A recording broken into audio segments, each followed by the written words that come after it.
You're listening to Nightmares with Beers. Your hosts, Mark and Blaster. Grab a beer, prepare for fear.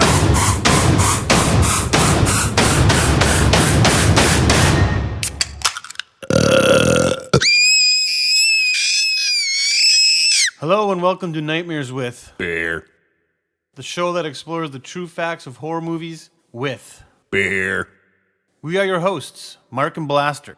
Yes, we are. Today we're going to talk about the movie The Exorcist. We'll discuss the true horrors behind the movie and offer listeners insight to the actual events. And good beer. And good beer. So the movie The Exorcist was released on December 26, 1973 and was written and directed by William Peter Blatty. Yeah, he made a movie that was going to scare the shit out of people, and that he done. Made the scariest movie of all times. The scariest. Yes. The scariest. What age did you see the movie? I think I was about 9, 10. Yeah, that's about what I was. I remember sleeping on the couch, and I woke up in the middle of the night, and the thing was on, and I actually watched it. I was between 8 and 10, and I don't think I slept for 2 weeks. And back then, it was the edited version, no spider walk and stuff. You know, it was made for TV. It was still pretty damn scary. I watched that movie with my dad. Oh, was it like a dinner in a movie? It was a beer in a movie. So this movie grossed $1.9 million in the first week, setting records in each theater in America. There were reports of people throwing up, fainting, walking out of the theater. Also reports of people being institutionalized, and one woman had a miscarriage. In the theater? Did she have it in the theater or after the theater? Still, she had a miscarriage from watching this show. Yeah, exactly. In the theater. That would probably be more gross than watching the movie, I think. That's what I was hoping, that it was in the theater. That would have been a movie all on its own. The miscarriage. Imagine that being at a movie. Break out your Sony Handycam. I wouldn't want to be the editor. I wouldn't want to be the editor either. I can see how it made people react the way it did. I mean, you got needles going into Reagan's neck, spurting blood all over the place.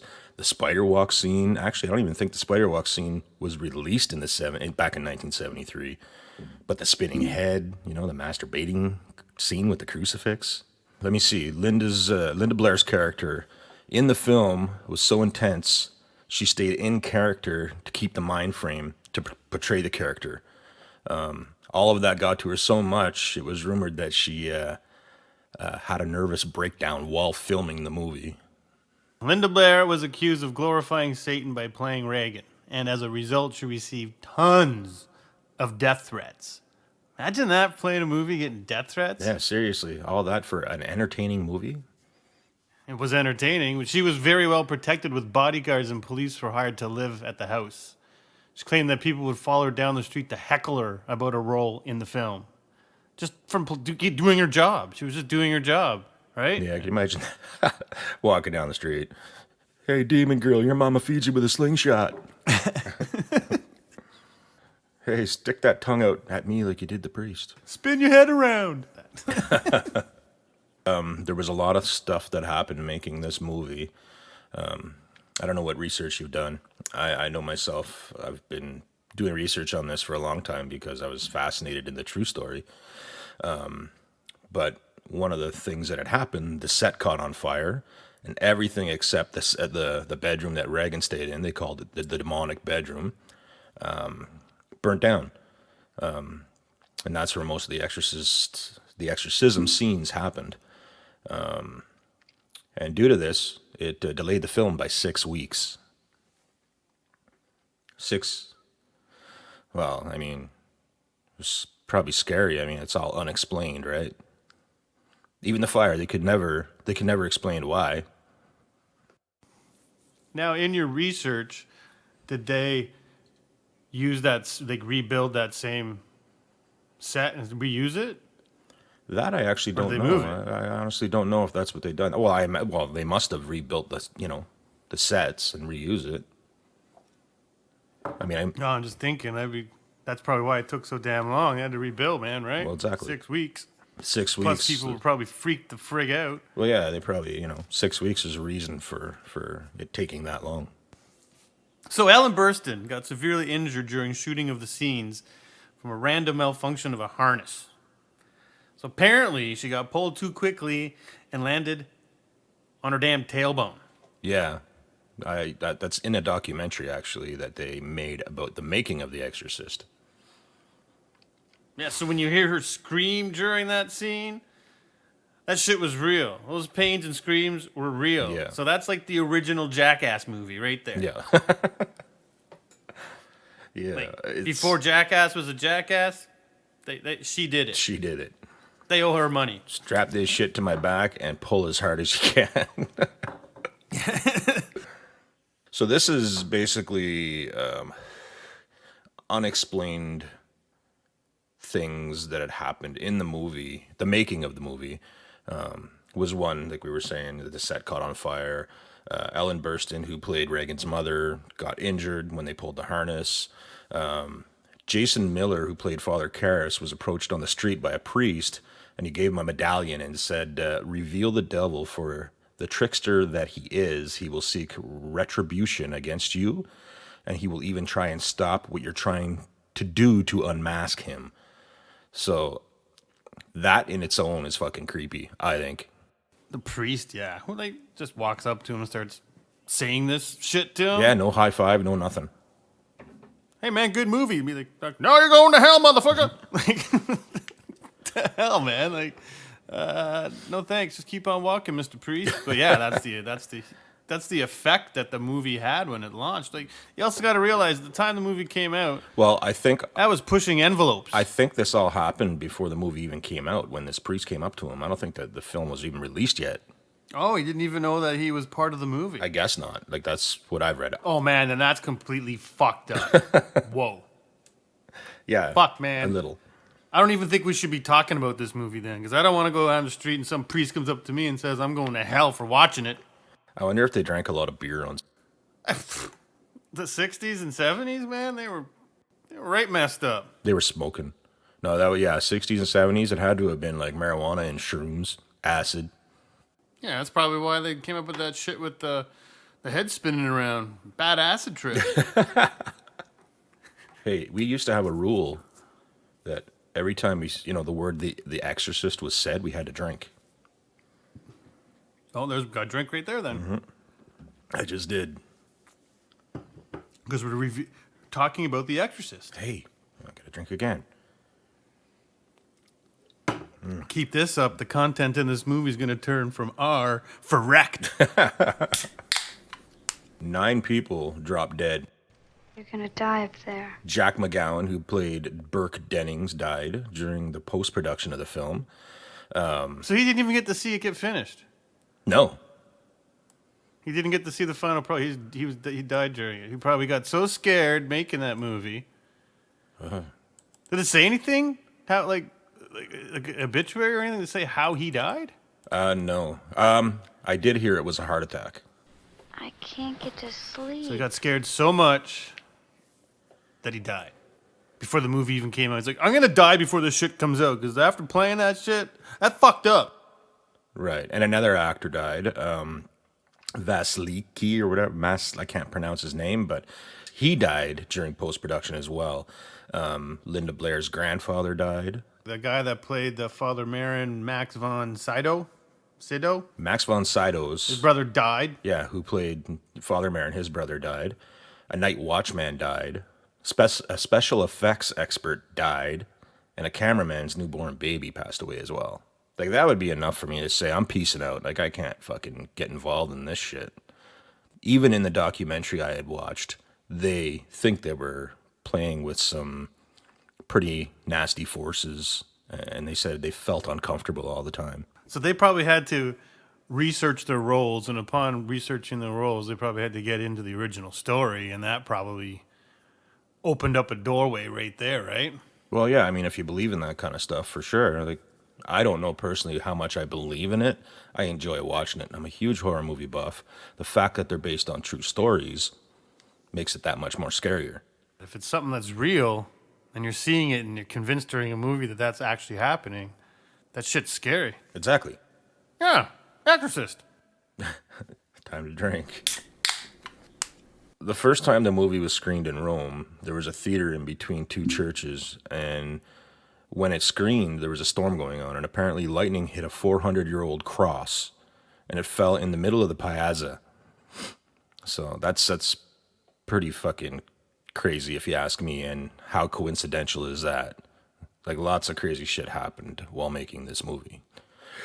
And that was just the screening of it in Rome. And Rome, you know, you got all the Catholic churches, you got, like, it's the city of religion, right? A city of Catholic religion. The city.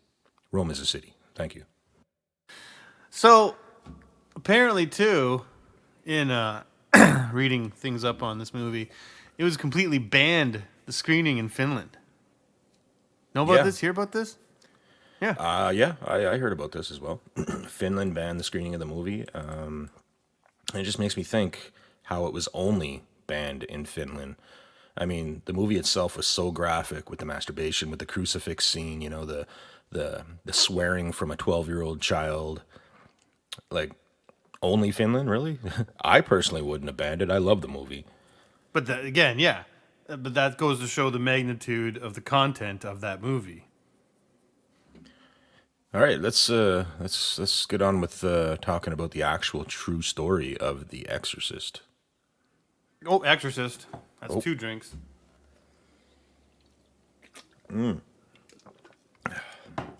Oh, I goosed you there. You did. Yeah, the true story of how... Well, apparently, the true story. This is what it's based off of, right? Right.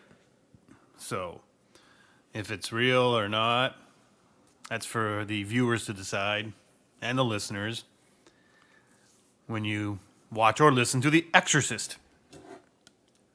Right. So, it was about... the true story is about what Ronald... I can't... His last name? Hunkler? Hunkler? It's Ronald not Hunkler. It's not his real name anyways. I mean, there's a lot of websites that say Ronald Doe, Ronald Hunkler. Let's just call him Ronnie. Let's just call him Ronnie. Yeah, so it's a true story about Ronnie.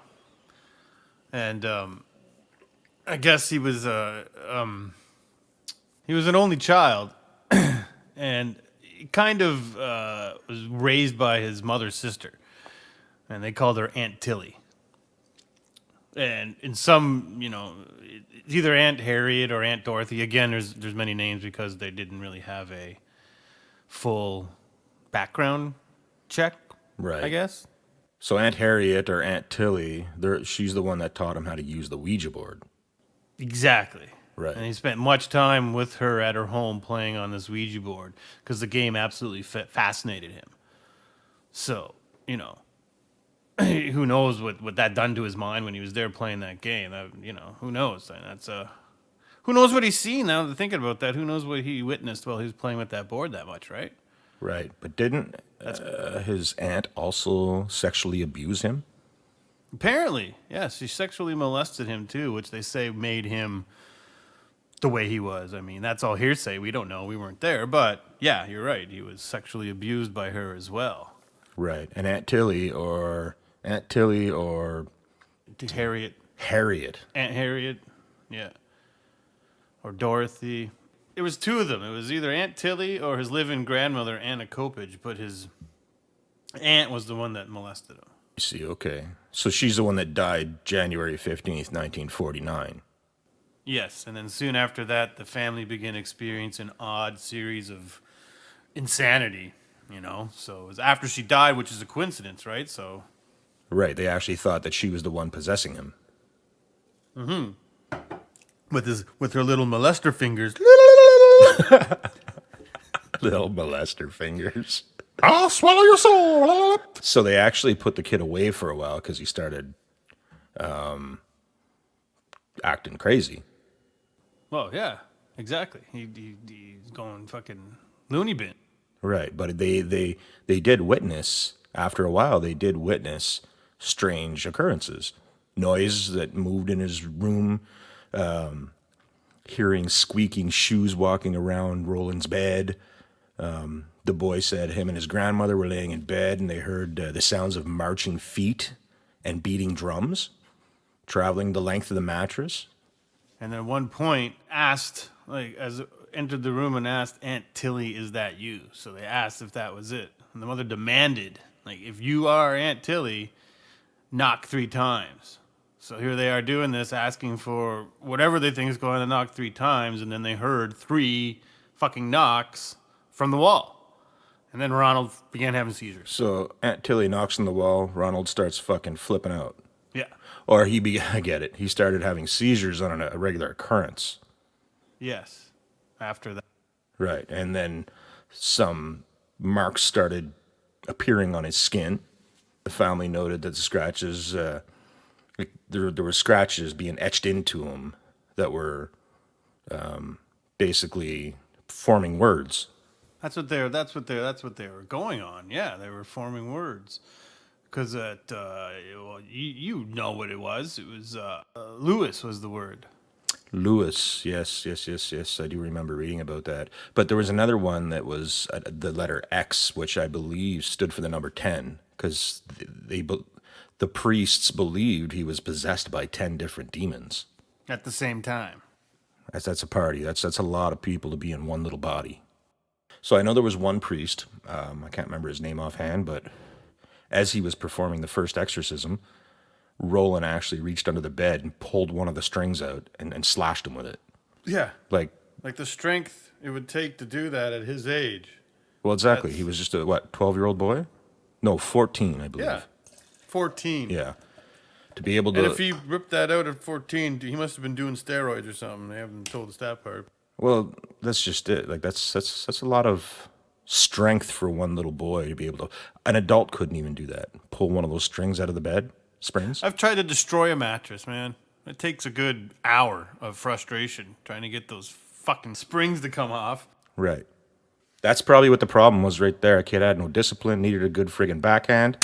Probably would have fucking exercised a demon on its own right there. Stick your cock up her ass, you motherfucking worthless cocksucker. So apparently weeks into this, he started really freaking out, spitting at family members as they entered the room. He would urinate on the floor. Apparently Bibles and holy relics would fly through the air.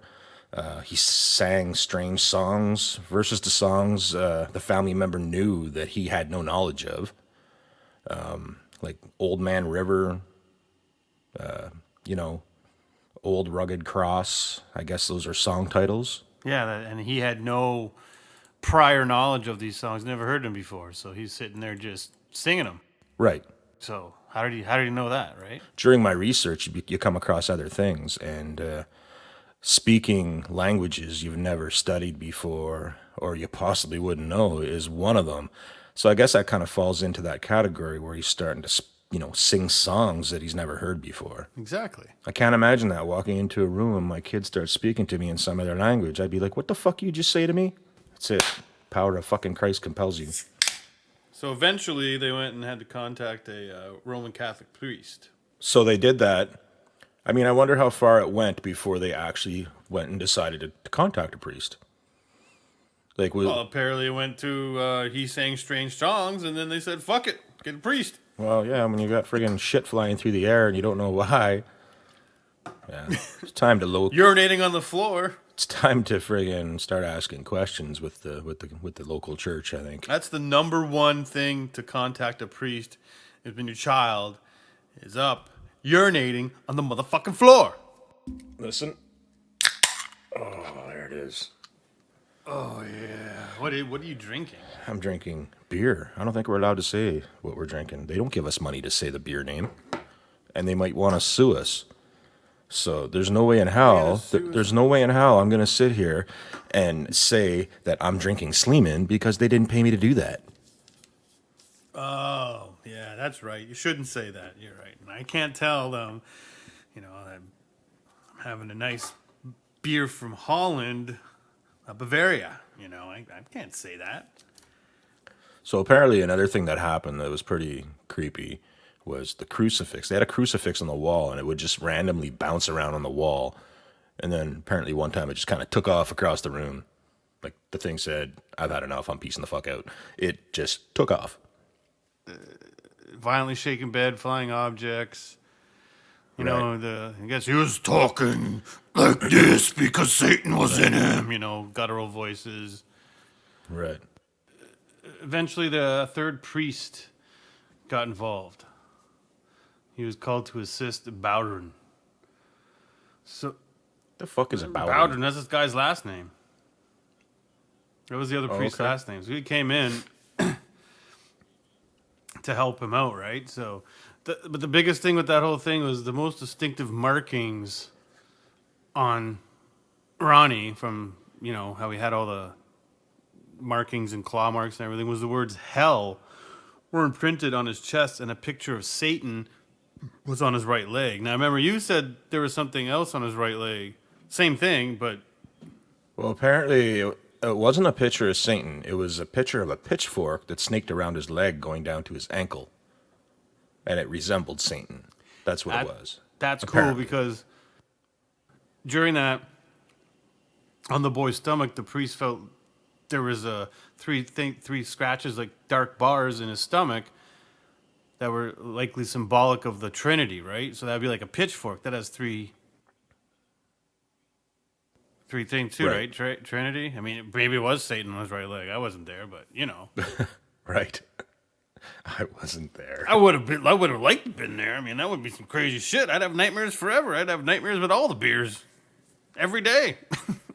I wouldn't be able to sleep. My bed was shaking. When I first seen this movie when I was a kid, I couldn't sleep for a while. It was back then. It was pretty scary, man. Like, I hear people talk about the movie today and how, oh man, that was nothing. It was pretty cheesy. I'm like, are you kidding me?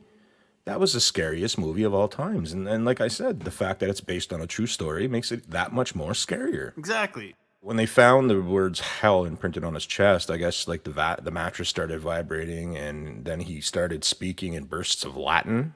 Latin. He never studied Latin. Like, he wasn't brought up Latin. He was not even. He barely had any school. He was very withdrawn, so he would definitely not know any Latin. Blood scratches on his skin that manifested. Right, and at one point, he broke the grip and rammed him in the face, this hollering. So I guess that was the priest, right? Broke his grip and then rammed him in the face, breaking his nose. And this wasn't anything like he could do at the time, because he was a stout athlete, right? He was an athlete. And this kid... You mean the priest was? Yeah, the priest was an athlete. And Ronnie went and smashed his nose, you know, got out of his grip and smashed his nose, because they're doing the Exorcist and they're all holding him down, right? So that's just the strength that he had during that possession, because that's what it was. The power of Christ compels you! So in mid-April, the rights were moved back to, I guess, their hometown in the hospital? Yeah, the Alexian Brothers Hospital for the final exorcism. Right, okay.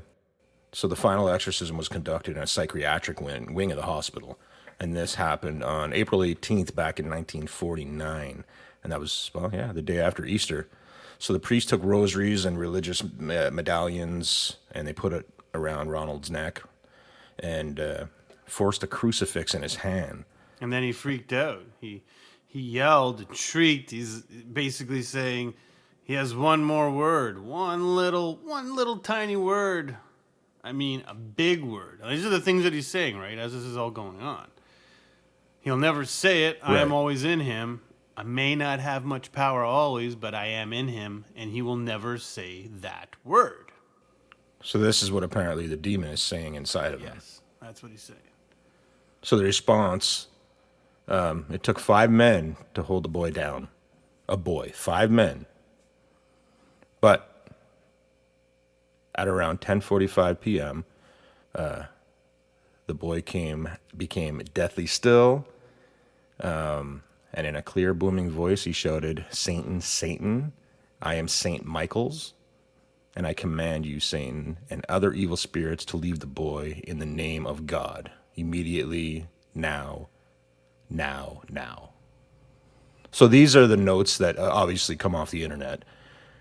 And I guess, like, they were scripted just like that. So I guess that's pretty much how it happened, right? Like that's how they were said. Because they tried to keep it as much, and that's the thing that's scary about it. He kept it as much as to the real happenings, besides, some of the effects that we know that weren't in there and some of the scenes that never really happened. But the whole premise of it, he kept a lot of the original scripts in his script, right? Right. So yeah, this kid, like, he stayed in character. They believe he was actually possessed by demons. So, I mean, that's if you really think about it, for a little boy who's 14 years old, I mean, not being an actor, he's pretty talented if it wasn't real. 7 minutes later, which is a religious numerology 7, same as 10 and X. Ronnie woke up, smiled. He was asked what he was just seeing, right? Because, he's going through all this stuff, so he's actually seeing stuff. And he said he described seeing a vision of Satan with 10 of his helpers engaged in a fiery battle with Saint Michael, the archangel. He said he saw just before the battle ended that Saint Michael turned to him and said Dominus, which is the Latin word for Lord. Dominus. That's what you said? Yeah, Dominus, the Latin word for Lord. So I guess at that point is when he said that he's gone. That was it. It was like nothing happened. Like, I know that there's a lot of things in the true story that didn't happen in the movie. Like the head spinning around, the green vomit, none of that really happened.